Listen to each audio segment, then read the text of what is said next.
یه چه خبر؟ سلامتی دانشگاه میری؟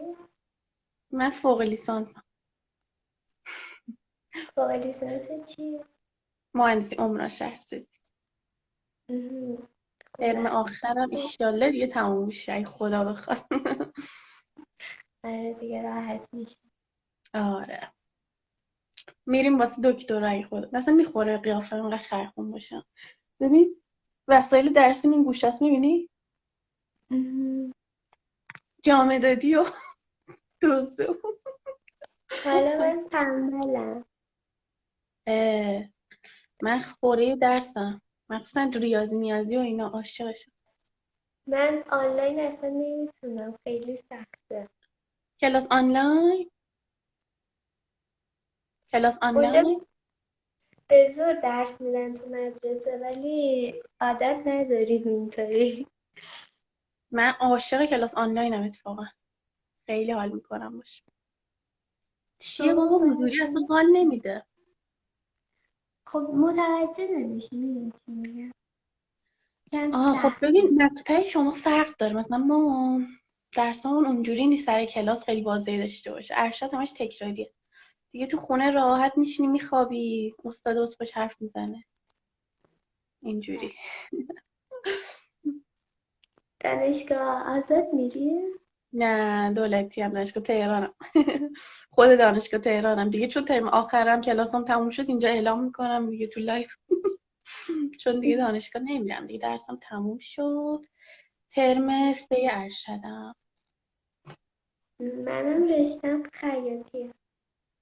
آها خوبه. هنر. من ریاضی بودم. عزیز دلم خیلی خوشبختم از آشناییت. منم مواظب عزیزم خودت خوشحال شدم. باش. شبت بخیر. فعلا بچه ها بیارم. خدافظ. خدافظ. تو آفلاین هستی یعنی چی آفلاین هستی؟ من الان آنلاینم اینجا. مری سلام سلام عزیزم، عزیزم. چطوری؟ بابا چطوری؟ نیستی، نگرانت شدیم. عشقم پیجمو زده بودن، تازه خدا برگردم. لعنتشون کنه، چه آدمایی لعنت بر پیدا پدر میشن. هر کی بود. حالا خوب خدا رو شکر برگردوندی پیجتو. آره دادم به یه تکر خیلی قوی، تونستم برش گردونم، وگرنه اصلا بر نمیگشت. خب خدا رو شکر، من دیدم نیستی اصلا نگرانت شدم، من کجا رفته این عشق نیست. من عزیزم. من خب خیلی ناراحت بودم چون همتون رو گم کرده بودم. آخه بعد نه، دیگه من الان میمدم پیدا من کردم. میمدم سراغت. منو پیدا کن اگه گم شدم. خب آره حتما. اونجا ساعت چنده؟ ایران نیستی درسته؟ من نه، من کانادا. اینجا ساعت 8:30، 8:30 اینجا ساعت شبه. 5:05 است. خوبه. خواب نداری نه؟ من نه با بیخوام همیشه جبتم.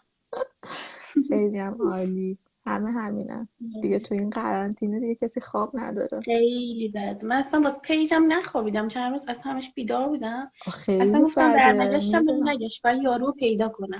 دیگه همش میرفتم راه دور پلیس فتا و اینا شکایت. چون من خب پیجم هم نه سکسیه نه تصویریه، راحت تونستم شکایت کنم ازش. آره خیلی خوب. بعد دیگه آره پیجم خودش خیلی بررسی بده، شد. حس خیلی بدی یارو داره. دادم بالا درخت. حالا ایشالله که دعا کن خارجی نباشه فقط.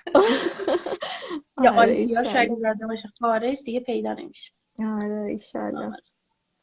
بعد دیگه چیکار میکنی؟ خیلی خوبی؟ خوشگلی ها، میدونستی؟ فدات جذاب شم دلسوزی. عزیزم، چشات خوشگل، تو که خیلی نازی نازداری بابا. قربونت بشم. عشق منی.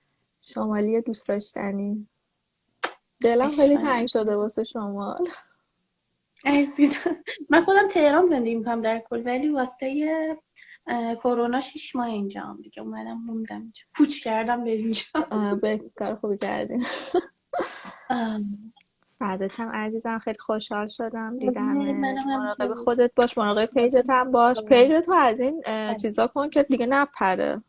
این دو آره مرحله دیگه ایاش امنیت کن. دادم ایمیل تایید تو. کردم. آره آره چیزشو، ایشالله که امنیتشو دیگه ببر نمیاد. بالا. آره ایشالله. تو امنیت پیج داری؟ من آره دارم ولی خب خارجیه. آها خارجیه. آره چون من اینجا پیجی که از دوستان پرید. بعد این چون توی آمریکا زندگی میکنه، بعد یکی از دوستاش هم لابی داشت توی همین واسه این اینستاگرام، کارمند این اینستاگرام بود، واسهش برگردوند. من با همون کار میکنم. خوبه پس امنیت. آره عزیزم، مراقب خودت باش. خیلی خوشحال شدم، دوستت دارم عزیزم. پست بذار دوتا تون باش عشق منی. قربونت برم. فداتم. خدافظ. بچه لایوم داره تموم میشه، الان دوباره لایو میدم. بیاین بالای 2 دقیقه دیگه، 1 دقیقه 2 دقیقه هم نه. فان و فیکس